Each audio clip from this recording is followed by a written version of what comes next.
Good afternoon. Thank you everyone for coming. We are about a little over 24 hours away from the puck hitting the ice. And so Ryan and Ashley Smith, owners of Smith Entertainment Group and Utah Hockey Club, are here to answer any questions that you have of tomorrow. So as a reminder, please state your name and the outlet that you're with and who you're directing your questions toward.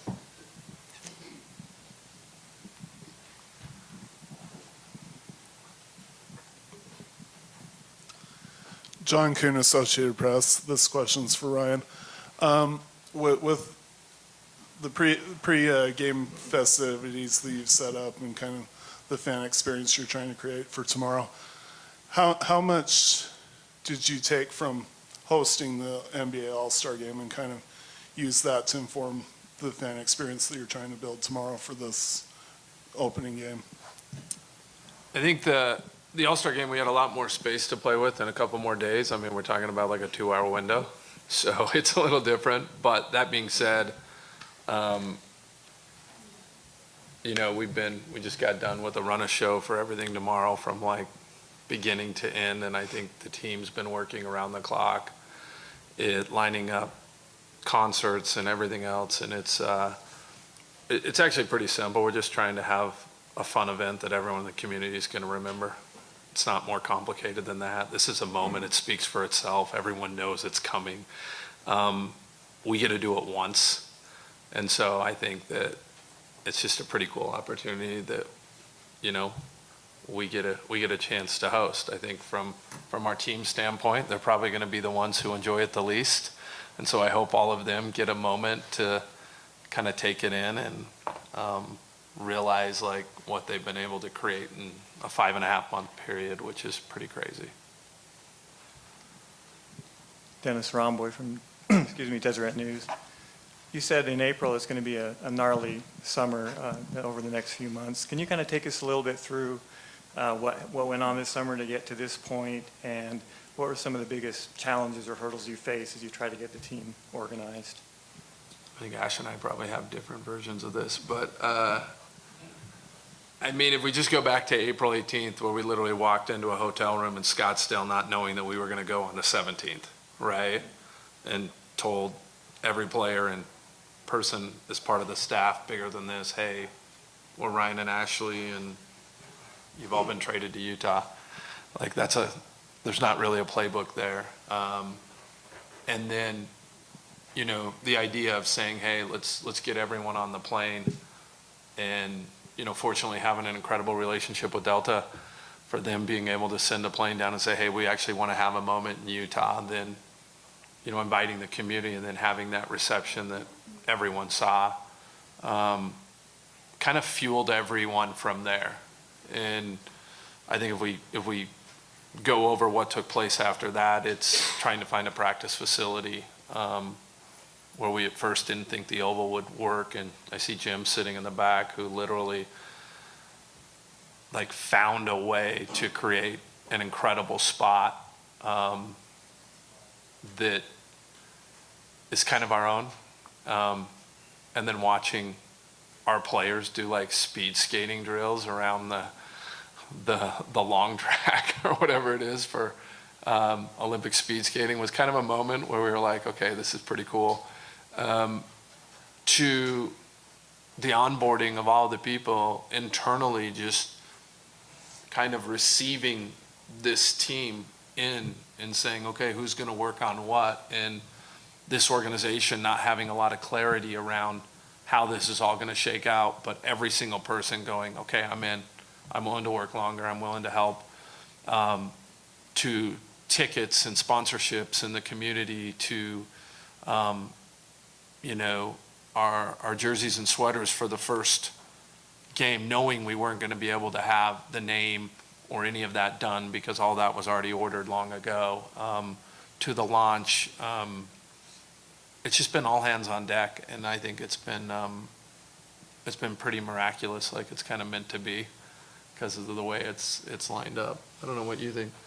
I would just add that it's been busy and exciting, but it has been fun. And I think the group of people that we had already in place at SEG because of the Jazz, and then the 800 plus additional employees that we've been able to add, are all-in, fun, really committed, energetic type people, and the culture is so great at SEG. We love the people we're surrounded by. So that means things that could feel like chaos in another setting have felt fun and exciting, and I wouldn't, like, the stress hasn't felt heavy. It's just been exciting, and to see this whole team come together and do unnatural things and do hard things and then celebrate each other and empower each other, it's been really cool from my seat. Nick Olchek, Utah Hockey Club broadcast. This one's for Ashley. You and Ryan have talked a lot about the dinner table conversations that you have had. Curious as to what it was like talking about the origin and bringing the National Hockey League here to Utah. And second, what is the legacy you hope that this team leaves behind for the entire state and the people that live here? Yeah, well, I mean, it is the kitchen table. Remember, it's no more. We're done with the kitchen table. No, I think our kitchen table is just a very small picture of kind of what I was just describing at SEG, where it's kind of people pushing each other to do hard, unnatural, but forward-thinking things. And that's how Ryan and I work, and that is how this whole organization works, which is why it's been such an exciting adventure since April until now. But when I think of a legacy, I mean, we just want to be a part of the incredible community of Utah, and we want it to continue to grow and thrive. And what better way than bringing the NHL and bringing another sport team, another set of athletes for us to get excited about and meet and learn about and aspire to be, and just another thing to bring us all together. So I just hope it continues the path of unity and community and kindness and love and all those things that Utah already does a really good job at. I think my hope is that it just is another platform for that. Welcome to Utah, Nick. Hi, Ryan and Ashley. Leah Hextall from ESPN. We're really excited to have the game on, capping off our triple header tomorrow night, so thank you for having us. I read in an article that you prefer, instead of being called owners, to be called stewards. Why? Well, it's weird to say you're the owner of something, first of all, in any capacity. You know, if you're in tech, you call them a founder, not an owner. So it's kind of a weird thing. It definitely feels like this is something that belongs to the state and to the community. So we are just shepherds in that way. Yeah. Yeah, it really truly is. If you think that, especially the way we come at it, I mean, this is a little bit of a second career for us. And, you know, I think in the first career, you're trying as hard as you can to be mission driven as much as possible. This is truly mission driven. You know, we just hope everyone can enjoy it. And for whatever reason, we and our ownership group, we're at the right spot at the right time. Because I know for a fact there's multiple other cities that would love to have NHL right now. And when that happens is kind of a big question mark for them. And we were in a spot to be able to do it. But even if you look at that, Utah was in a spot to be able to do it. Because no matter how great we are, or how well funded we are, or how ready we are, the state's going to carry the day. The city's going to carry the day. The people showing up are going to carry the day.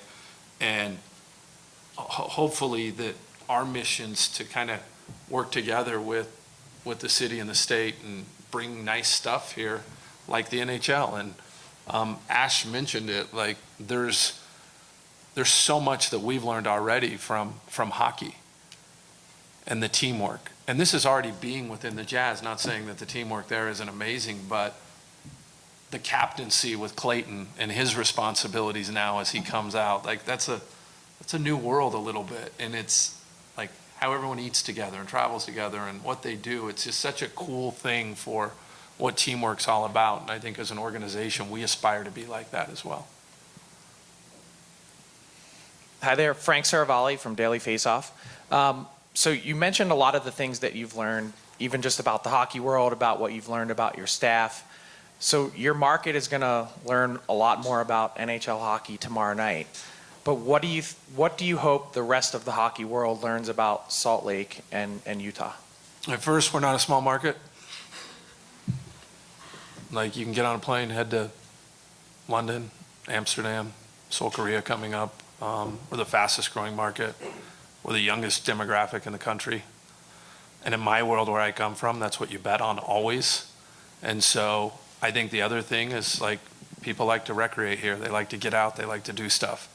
And I think that's what you're seeing. And I think you see that in other places with hockey.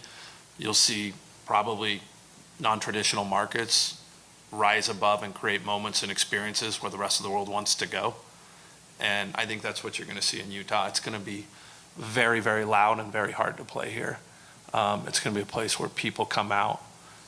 It's also going to be a place where players get extremely locked in, and they're going to have their best years of playing hockey in Utah. I think this is also a place where people show up to do good, and this is just another avenue to go do good and bring people together and help each other, and Utah is really good at that.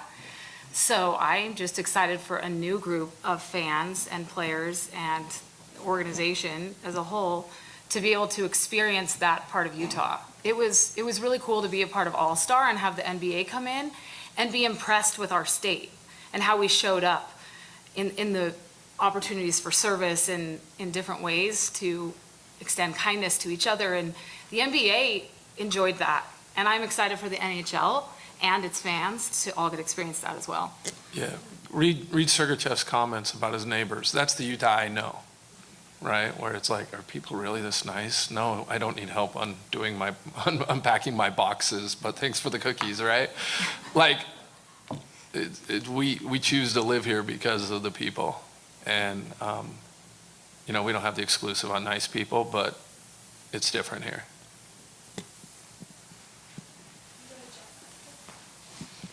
Belle Fraser, Salt Lake Tribune. For either of you, just what have you thought of the initial fan and community reaction from the team being here that makes you believe it's going to be a real NHL market for the future? The first preseason game, we went up and we walked around the main concourse, and I was blown away by the amount of people saying thank you, the gratitude. I mean, we literally everywhere we were turning were amazing fans who were so grateful and expressing it. So back again to our cool community that we are gratitude focused, I would say, and the youth that were excited, and the energy was incredible. So first of all, I can't wait to see what happens tomorrow night. But I was very excited in that moment to be a part of this new exciting thing in Utah, because it just felt like, again, another way for the good parts of the people in our community to really shine. And that first night was a good moment and a good experience of the cool people in the state. Yeah, I think it's going to be a little bit of an evolution. Like, I remember, like, Kels and Smalsey, like, turning around, like, during the anthem, like, kind of looking around for a preseason game. And our arena's not fully where it's going to be in multiple years from now. But we're going to go build something together with the community. And I'm sure we're not going to be perfect, and it's going to take a while to be exactly where it's going to be ultimately. But kind of the trajectory of this team and where we're at, it's almost like we're catching each other at the perfect moment. And life timing's everything, and things are lining up to be pretty cool. Jeff Ryan here with Fox 13. It sounds like you guys are ready to go game one, but what's the biggest challenge you still face moving forward? We got a lot of people coming in from out of town tomorrow. The ticket requests are pretty crazy. And we don't have our sweaters yet. That's like what we think about a little bit, is like, man, it would be cool to, but you can't have this type of timing and have everything set perfect. And we don't know what we don't know. So we're not going to brace for impact and not experience the fun of tomorrow. And I hope all the fans are able to do that too, because it'll be learning for all of us. So, Yeah, I think we're just excited. I hope everyone gets a chance to take in this moment in history. Like, that's my biggest fear, is that like we don't like sit back and actually go, and we don't do that very well, and say, this is a moment. So I hope everyone takes a selfie and like sends it to someone. I know you like to play basketball and you're really good at it. How's your skating skills? I haven't skated in a long time, but but for the record, when we first met, I would go watch him play roller hockey.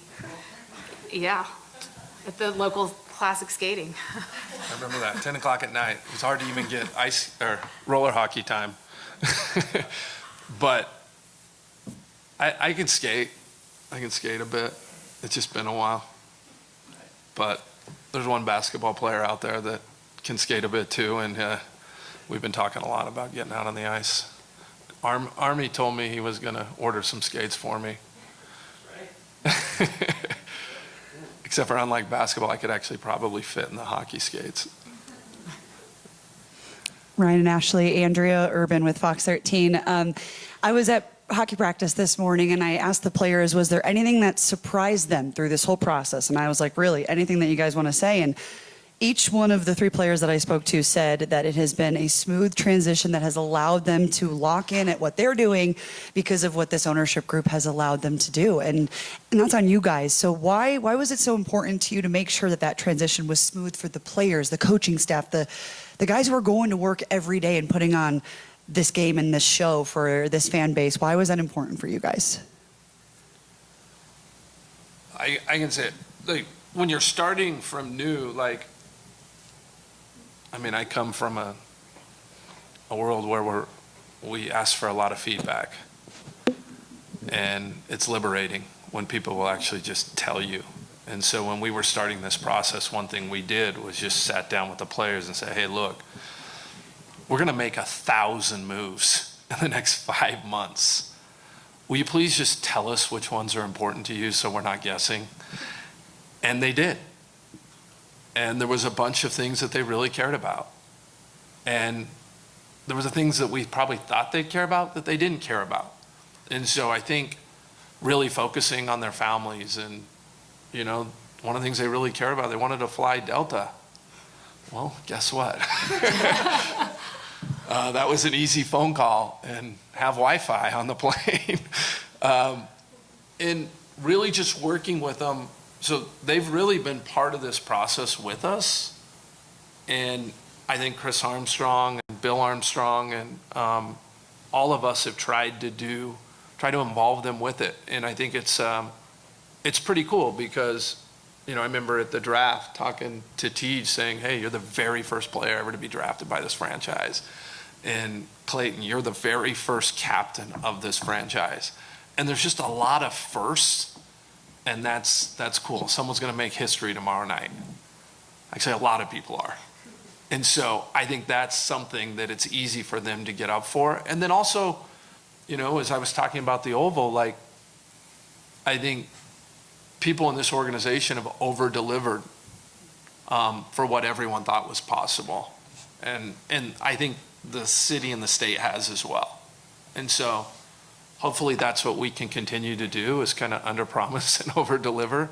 And I think when people are giving their feedback and you're exceeding those expectations, then they can be rest assured they don't need to worry about it and go get locked in onto their core job. And hopefully that's the same story they're going to be telling 5-10 years from now. I think we're interested in the experience for everyone involved. We're interested in the SEG experience, in the player experience, the coaching experience, the fan experience. That's what this is about, is having cool new experiences together. And I think we're a really good way to reach different and new and forward-thinking experiences is by bringing in diversity of thought and these 800 plus employees that we've been able to bring in. And I think it's 80. 800's a lot. And it's 800, but it's fine. It's just been cool to have different voices in the room, right? Like, let's mix it up more so that we end up at the right spot every time. And we'll keep doing that over and over. Jay Catch, KSL Sports. And Ryan, I asked you a question when you guys purchased the Utah Jazz years ago and said, you run an ultra successful company, and this extends to you, I guess, Ashley. Now you guys add another franchise to the mix. I remember asking you, how are you going to balance all of this? You've added more to your plate. I just want to ask you, I guess, a follow-up all these years later. Well, I mean, we're surrounded by incredible people at SEG. Without SEG and the quality of people that are a part of this team, we couldn't balance it. But that's the biggest reason we're able to balance things. Yeah. Is your question more like personally? Personally, yeah. I think we just got to go figure it out, like everything else. Like, I mean, we got 5 kids, 8 through 16. We're in it. I mean, there's double-digit activities every night. I mean, they have lives too. And so, look, we just do the best we can. If we can't make stuff, we're not going to put too much pressure on us. Like, no offense, but if I'm at the basketball game or not at the hockey game or we're not there, like, it'll go on. Danny's there, Bill and Chris are there, like, we're good. And I think that's just, I think a lot of the work's done before. And so we'll try to be as active and involved as we can, but, I think one of the things that I love about, and Ash and I, like, this is one of the first things as we talked about that we've been able to do together. In her studio, I'm not very involved in dance, and she wasn't tremendously involved in Qualtrics, like, on a day-to-day basis. And so it's weird to, like, hey, let's go do something together. And I think it's really cool, but it's also our job to be like, hey, Ryan, you're like way too in the weeds on this. You got to come back to this side, and vice versa. And so we try to keep each other honest to say, hey, like, this is a lot. We're also okay with failing and pivoting and trying again. And now we have, instead of everything being a basketball anecdote, every failure, now we get to have hockey anecdotes. Oh, hi guys, Lindsay Arts from KSL TV. How are you? Obviously, you recently had the city increase the sales tax as a vote to help renovate the Delta Center, the 2 blocks east. I've covered this for a while now. But one of the points of contention, I think, for fans is they're seeing that increase, but they're struggling with the price of tickets. And I've had Chris Barney say to me, we recognize that, right? So it's not a secret that you guys recognize that, but is there anything you're doing as an organization to help alleviate that for fans? Yeah, I mean, in sports, it's been a trend. I mean, you see 2 things, salaries and ticket pricings going up like that. Although I think you can buy a ticket tonight for basketball for $3 on StubHub or SeatGeek. But I think you might have seen us just come out with our Augusta National version of concession pricing. We're trying everything we can on that front. With hockey, we're doing the best we can with the partial view seats. It's going to be a completely different program once we have 17,000 seats in here, because we're actually going to have more seats, I think, with a remodel in both hockey and basketball. Not to mention, if you look at the participation agreement, there's a lot of work that we put in there around community assets. So I know, like, Know Me Health for hockey, for example, is doing a bunch of tickets for the community. We're going to continue increasing those programs, not only, I mean, we don't talk about it much, but you look at junior jazz and everything else. Even the SCG Plus stuff, I mean, a lot of teams have put Jazz Plus and those types of packages, but I think we're the only ones that really leaned into offering tickets as part of it. And part of that's because we want people to come in. Our goal, just so you know, is that the top of the funnel is super wide. So especially with hockey right now, is we want as many people as we can to get in. But we're kind of prohibited as much as, with the views and the way that the stadium is. Although when you're in there, it looks packed. Just the way the future of it will be, will open it up a lot more. So it's a constant goal. We want everyone to be able to experience, like I said, we want that funnel as wide as possible. And we want to do it for a long time. I mean, I think the one thing that we think about and that has really caused us a lot of pause is, we're committing to downtown for 30 years. That's a long time. And for 2 franchises. And we're really trying to work with everyone to say, okay, how's this going to look?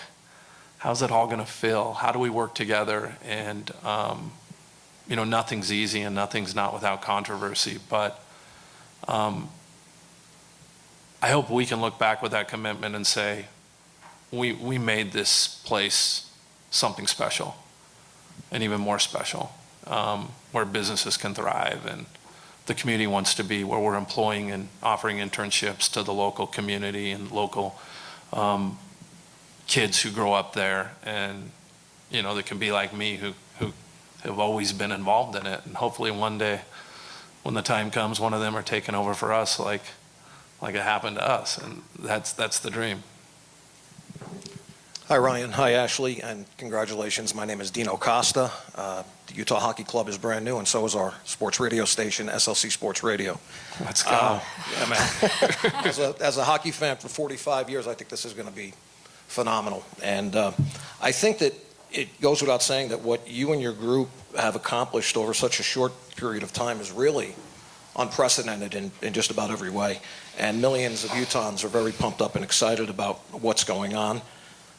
You've also been the recipient of a lot of positive publicity, including a most recent expose a few days ago in the Deseret News. However, if someone were to read the responses there, many people left comments in the comment section that were very negative and critical of whether it's the sales tax issue or public aid, stuff like that. And I know that your group is throwing millions and millions of dollars into this project.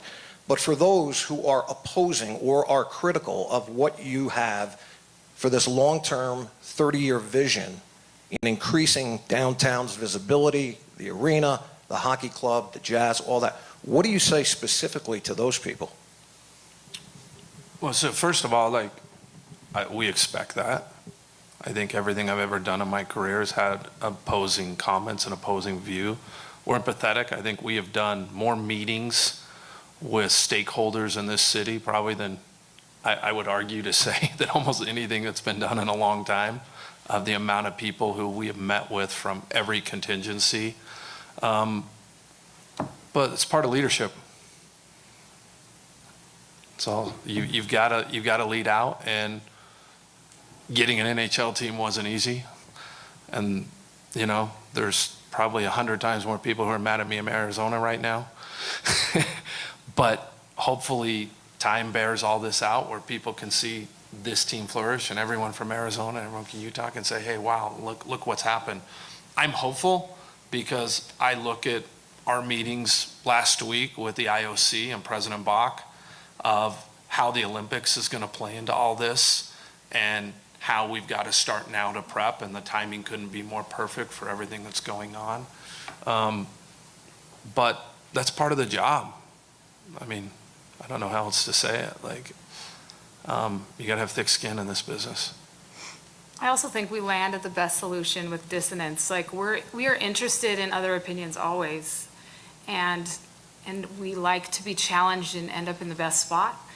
And I think we have an incredible group of subscribers to streaming, and we have sold out season tickets, and we have a lot of good data points. We're still interested in growing and improving. So we listen to the educated voices that maybe don't agree, and that they're helpful and help us land in a good spot. Nick Kotsnicka from NHL.com. I had a couple nuts and bolts questions. Nick, First of last all, time I saw you was in the arena. You would have thought that was staged. Anybody reading that would have thought that was staged. If you don't know what he's talking about, I was interviewing a fan, and we ran into Ryan, and she was in tears thanking him at the first preseason. She was wearing like an Oilers jersey or something, a Rangers jersey. She had Utah stuff on. Okay. Yeah, she did. But I wanted to ask, the 800 plus, I wanted to confirm, since April 18th, SEG has hired 800 plus employees. What's the number? Because of the Utah Hockey Club? It includes part-time. Okay. Oh, so right. including I hadn't seen part-time? that number. Okay. And that made me think, are there any other hard numbers? Like, for example, I know it was more than 30,000 season ticket depositors. How did you accommodate them all? in terms of season tickets? Any other hard numbers that are notable, from what you've done in 5-6 months? Well, I mean, we have over 6,300 streaming subscribers, and we had 15,000 people show up for our introductory welcome, and we also sold out on opening night. I mean, We sold 1,200 water bottles with 17,000 people. I think we had 7,000 for the last preseason game. We almost sold the same amount with the new pricing. Do you know the number of season ticket holders or how many partial packages you had to do? Because you have like 11,000. 3,400? Yeah, Oh, 3,400. that was in the first no, week, yeah. I don't have the update. This thing's moving like every minute right now. I mean, I think we were pretty sold out of everything. I don't know, Army, do you have anything or? It's more than 8,000 season tickets. 8,500 full season equivalents. We did over 160,000 in merch on the preseason game for Utah Hockey Club. Which is almost more than the Jazz's best. Second all-time. Yeah. So- 180,000. Yeah, we'll get you a bunch of those if you guys want to know, just so we're accurate. But I think given the way the arena's set up, we're pretty happy. Actually kind of blown away with the response, to be honest. Our first preseason game, from a merchandise standpoint, almost eclipsed our all-time Jazz merchandise for in-game sales. In terms of like Merchandise. dollars spent? Yes. Great. We're tracking to be top 20 of ticket revenue and sponsorship revenue in the NHL for our preseason. With the limited view. It's not a small market. Gotcha. Thank you. Andy Larson, Salt Lake Tribune. I wanted to ask you about kind Were of. you on double duty today? I know, right? Isn't it fun? I've been here twice today, and Jazz more. Anyway, two projects I want to ask you about. Kind of now that you've got the vote on the Stadium District passed, kind of what are your priorities for those two blocks, especially east of the Delta Center? What do you guys want to focus on as you make that a reality?